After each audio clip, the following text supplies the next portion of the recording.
Thank you, Chairman, sir. I rise to oppose the bill and thank you for this opportunity to participate in this debate. मैं थोड़े संक्षेप में कुछ मुद्दे उठाना चाहता हूं, कोई विवादित बात नहीं करूंगा।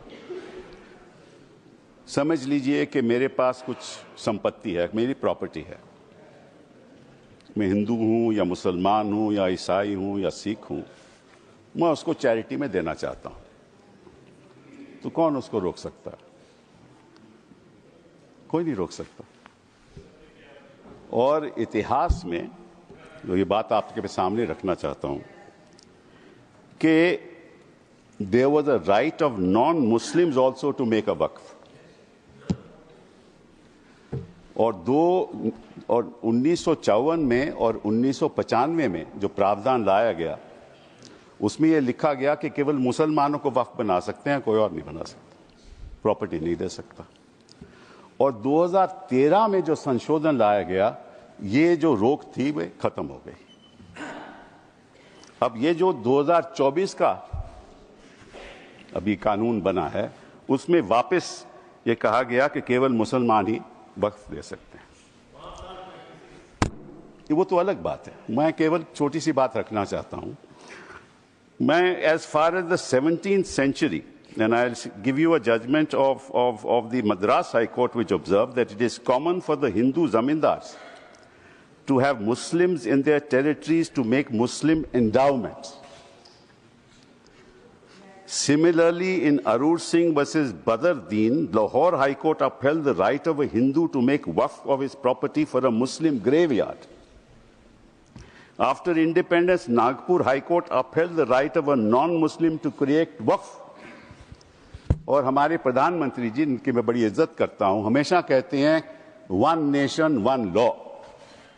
तो अगर वन नेशन वन लॉ होना है तो बताइए भाई साहब कि ये केवल कहना कि मुसलमान ही वक्फ दे सकते हैं, ये किस किस्म का लॉ है?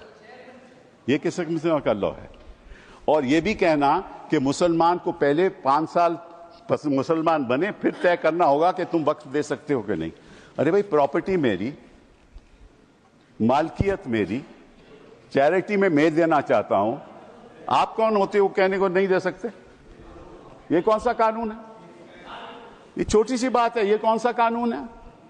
मैं हिंदू हूं, हिंदू होकर भी मैं दे सकता हूं।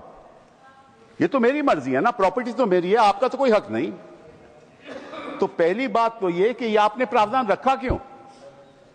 अगर आप one law one nation one law की बात करते हो कि सारे धर्मों पे लागू करो, कोई भी दे सकता है। पहली बात है। दूसरी बात एक नड्डा साहब ने बड़ी अच्छी कही कि देखिए ये कितनी एकर्स प्रॉपर्टी औकाफ की है, वक्फ की है। मैं उनको बताना चाहता हूं कि देयर आर 32 वक्फ बोर्ड्स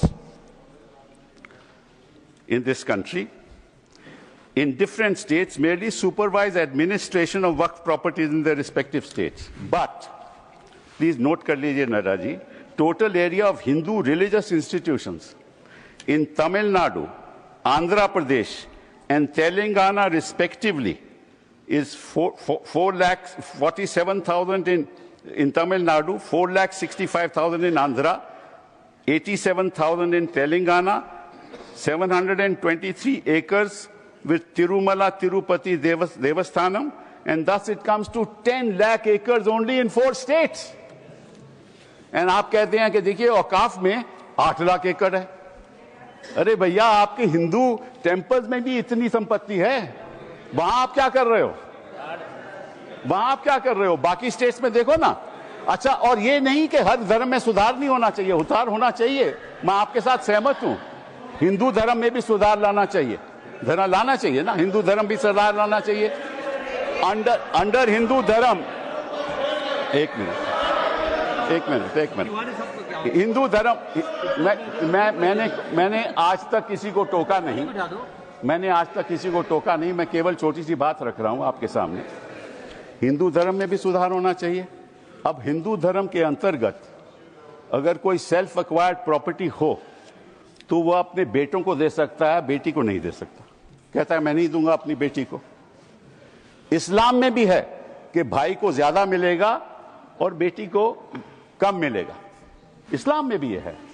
वहां वक्त से द्वारा सुधार हो सकता है, यहां कोई सुधार नहीं हो सकता। तो आप अगर महिलाओं की बात करते हो तो एक कानून लाओ कि हिंदू लॉ में कोई अपनी सेल्फ एक्वायर्ड प्रॉपर्टी केवल बेटों को नहीं दे सकता, वहां महिलाओं का हक होना चाहिए।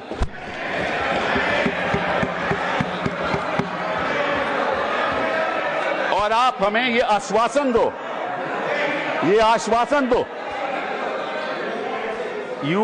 you make a commitment in this house that you will bring a law which will protect the right of daughters when they want to give away their self-acquired property.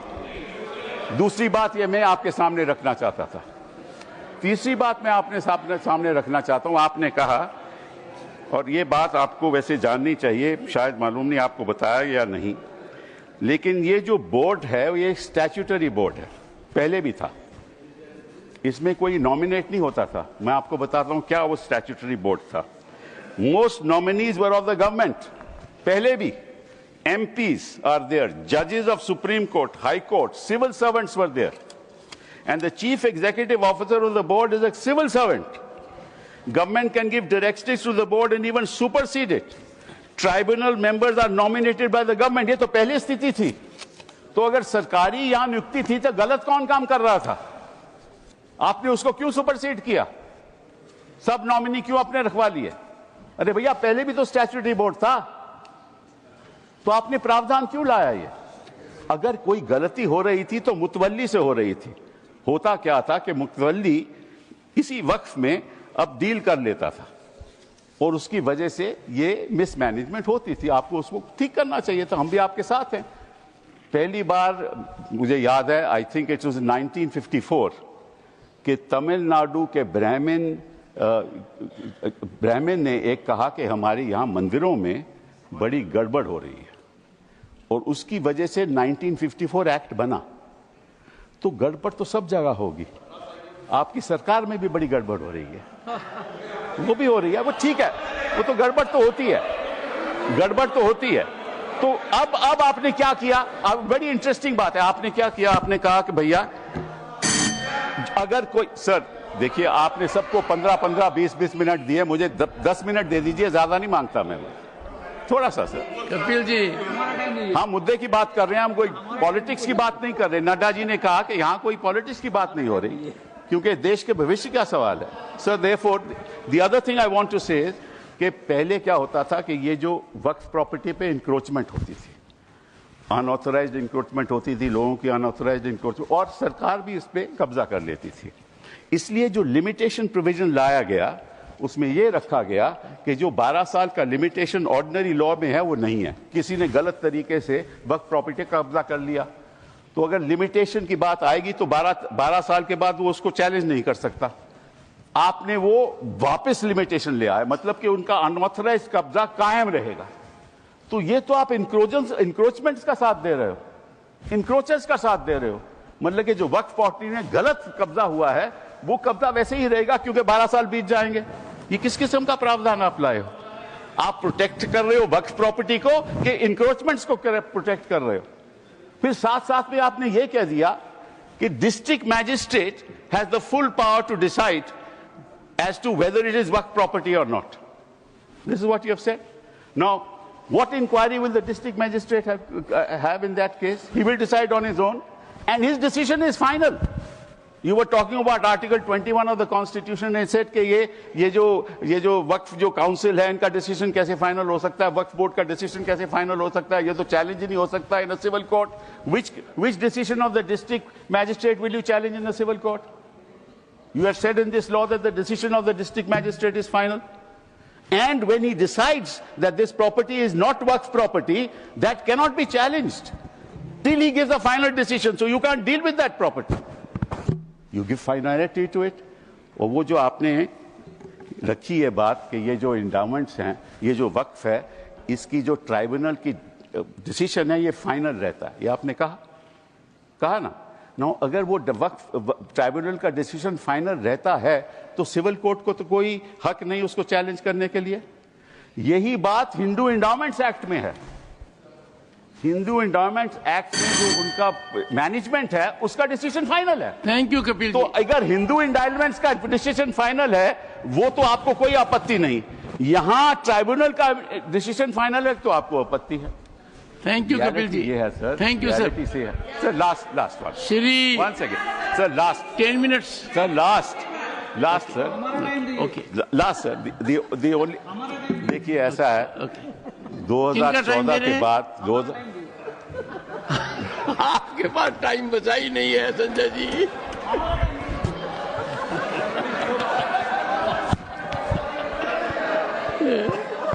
Kapil ji sir just give me a minute. Honourable members sir just 1 second Kapil ji one second sir, 1 second. What is the fact of the matter is the problem. 1 second Kapil ji, honourable parliamentary affairs minister. Sure.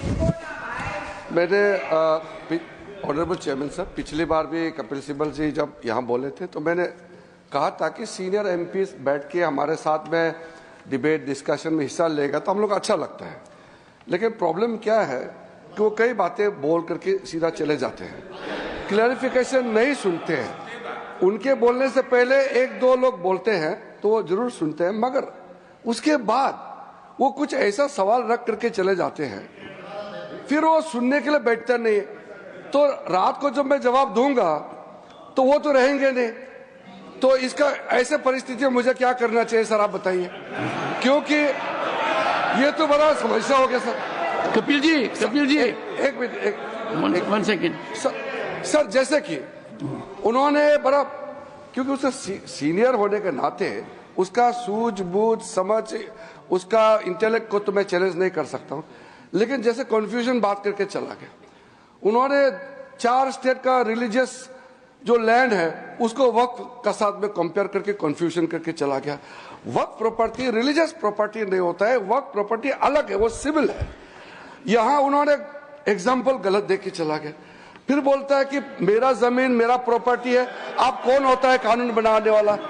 मैं इसलिए बोल रहा हूं कि वो चले जाएंगे वो सर। नहीं, डॉक्टर अभिषेक सिंह भी चले गए हैं। अभिषेक जी तो चले गए, अब मैं क्या करूं, रोक नहीं सकते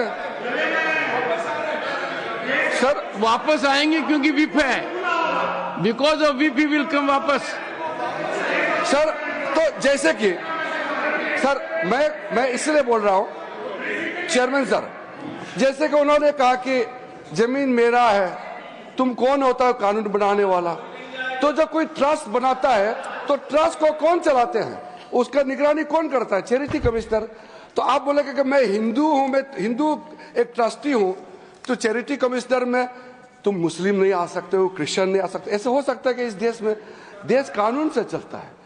आप बोलते हैं मेरा मर्जी होगा, इसका मतलब क्या एक मिनिस्ट्री मुसलमानों के लिए अलग मिनिस्ट्री बनाना है और हिंदुओं के लिए अलग मिनिस्ट्री डिपार्टमेंट खोलना है? आप कैसे बात करके जा रहे हैं इतना सीनियर होते हुए? आप इस तरह का देश में एक कानून सबके लिए चलेगा तो ये देश के लिए अच्छा होता है। मैं डिटेल में जवाब दे सकता हूं, मगर ये मेरा रिप्लाई का टाइम नहीं है। लेकिन आप चले जाएंगे, इसलिए मैंने कहा कि इस तरह का आप बात रख करके चले जाएंगे, बाद में आप रिप्लाई नहीं सुनेंगे, फिर अधूरा हो जाएगा। इसलिए मैं ये कह रहा हूँ। ऑनरेबल फाइनेंस मिनिस्टर सर, मुझे I will come to you. मैं भी बीच में एक बार बोलूंगा। I will come to you honourable finance minister. Sir, I'm very sympathetic to Minority Affairs Minister, sir. Every time when finance-related matters also, I face this situation when I stand up to answer earnestly with all the questions being posed to me, concerned members are never there. So at least he had the courage to stand up and seek your permission to say. But there were 1 or 2 points on which I want to just give as much of clarification. As much as Minority Affairs Minister says, we are talking to a senior, very senior legal luminary. So I'll humbly submit my facts, if I heard him right, honorable member. In Tamil Nadu or in Andhra, and he also took the name of the Tirumala Tirupati Devasthanam. In all this, the HR&C is with the government. Government appointed people monitor it, they execute it, they run it. Second, Tirumala Tirupati Devasthanam, the executive officer, is appointed by the government of Andhra Pradesh. The endowment board has people who are appointed by the government of Andhra Pradesh, and the entire system is completely under the government of Andhra Pradesh, sir. So it is not as if, Hindus are not being touched at all, only Muslims are. No. There is a huge, in fact, it has led to a lot of feeling that Hindu pilgrims have started feeling that only our temples are being completely controlled by government and government-appointed men. And it is leading to a lot of confusion among the Hindu pilgrims also. It's a matter of concern for all religion. So it is I'm responding to the honorable member who spoke. Anybody who has a comment to make on what I've said are welcome to seek the time from the chair rather than shout me down. And therefore, when I put the facts before, because he did refer to the southern states, the Hindu temples, and also took the name of TTD, the fact is this, sir. Kapilji. Now, Kapilji. The finance minister, what I said was that, yes, you're right, the temples are being managed by the government. So is the Waqf. That is precisely what I said. The statutory appointees are all by government. That is exactly the point I was making. That is exactly the point that I was making. That if the statutory appointees were all of the government, why did you want to bring this amendment in 2024? That's the point. And to you, sir, your answer to you, you said that there are trusts. Yes, there are trusts. But under the Code of Civil Procedure, when there is a trust, the property belongs to the trust. But there's a difference between Awqaf and trust. Awqaf, the land once donated, belongs to God. Please round up. It doesn't belong to the trust. Kapilji, round up now. Sir, it belongs to God. You cannot sell it ever. A trust can sell property. Waqf property cannot be sold. And Waqf property can be donated for religious purposes. It can be donated for shelter homes. It can be donated. Allow me. Don't interrupt now. It can be given for schools. It can be given for schools. It can be given for graveyards. It can be given for the benefit of women, and once given, it can't be taken back, unlike trusts. Thank you. So therefore, there's a difference. Thank you, Governor. No, sir. One last thing. Only one. Okay. Because sir, they are and I'll come to vote against you. Not to worry. And I listen to you. Now, one last thing, sir. They say we have abolished Waqfs by user. That's what they have said. Now, so there's a Supreme Court judgment that they rely upon. That is the Babri Masjid judgment. Please note. The Honourable Minority Affairs Minister should note, paragraph 1134 of the Babri Masjid judgment, which says Waqf by user is an accepted mode of creating a Waqf. Thank you, sir. Thank you. Please honour the judgment that you extol the virtues of to the rest of the country. Honour that judgment. And it says Waqf by user is a matter of evidence. And in fact, Waqf by user is established pursuant to the board, that is the board, statutory board, sending out special people who are assessors as to whether, in fact, this is an actual Waqf or not. Thank you, Kapilji. And these are specialists. Thank you. He must know. He's the minister. He must know the facts before he makes a statement. Thank you. These are specialists. You have abolished the specialists. Shri, now the district management will decide, and what will happen? Kapilji, you said. You made your point. No, but this is not fair, sir. This is not fair. Thank you. They interrupted without knowing what an actual Waqf is. Kapil, they have no knowledge of what a Waqf is. He is comparing it with a trust. Waqf is not a trust at all. Sir, just 1 second. Last. No. 1 minute. Kapilji. Only 1 minute, no, sir. Only, not more than 1 minute. No, Kapilji. Sir, 1 minute. Kapilji. 1 minute. 1 minute. Kapilji, you have diverted yourself. No, you diverted. Mike.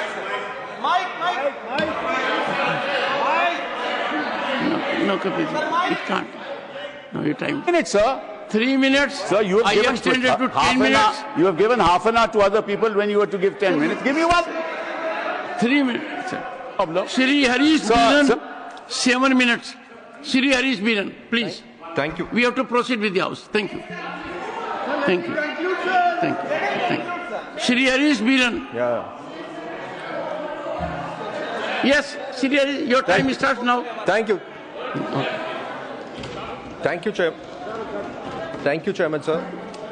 वैसे मुझे आज कपिल जी आपने एक ही झटका दिया है, अभिषेक जी कई देकर चले गए।